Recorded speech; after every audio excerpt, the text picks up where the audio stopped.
Welcome to Story Time with Mrs. Parker. Today's reading is The Other Side by Jacqueline Woodson. Illustrations by E.B. Lewis. The Other Side.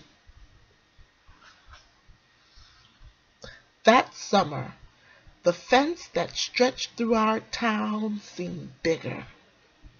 We lived in a yellow house on one side of it. White people lived on the other, and Mama said, "Don't climb over that fence when you play." She said it wasn't safe. That summer there was a girl who wore a pink sweater. Each morning she climbed up on the fence and stared over at our side. Sometimes I stared back. She never sat on that fence with anybody. That girl didn't.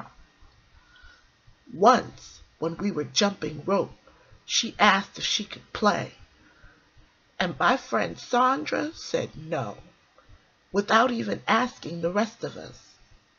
I don't know what I would have said. Maybe yes, maybe no.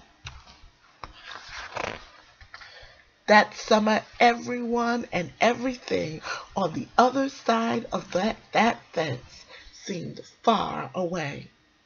When I asked my mama why, she said, "Because that's the way things have always been." Sometimes when me and Mama went into town, I saw that girl with her mama. She looked sad sometimes, that girl did. "Don't stare," my mama said. "It's not polite." It rained a lot that summer. On rainy days, that girl sat on the fence in a raincoat.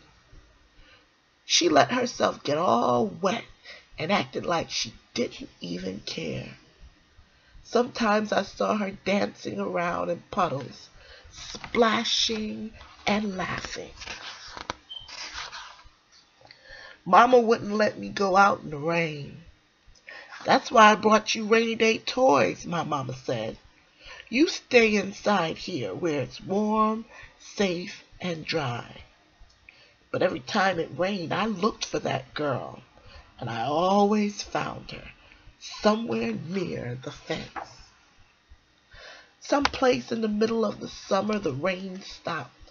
When I walked outside, the grass was damp, and the sun was already high up in the sky.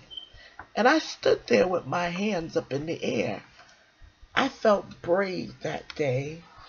I felt free.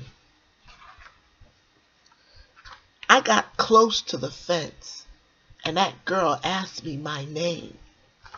"Clover," I said. "My name's Annie," she said. "Annie Paul. I live over yonder," she said, "by where you see the laundry. That's my blouse hanging on the line." She smiled then. She had a pretty smile.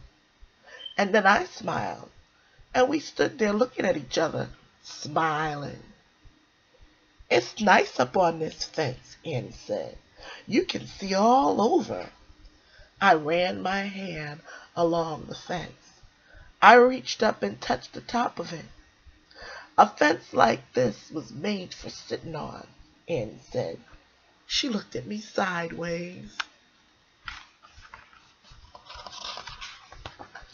"My mama says I shouldn't go on the other side," I said.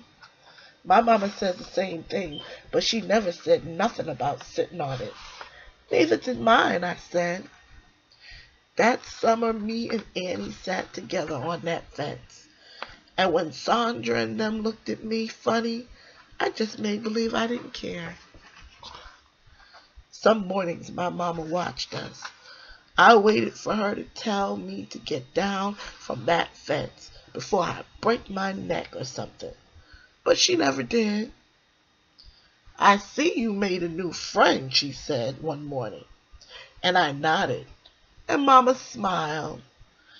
That summer, me and Annie sat on that fence and watched the whole wide world around us. One day, Sandra and them were jumping rope near the fence, and we asked if we could play. I don't care, Sandra said. And when we jumped, Sandra and me were partners the way we used to be. When we were too tired to jump anymore, we sat up on the fence, all of us in a long line.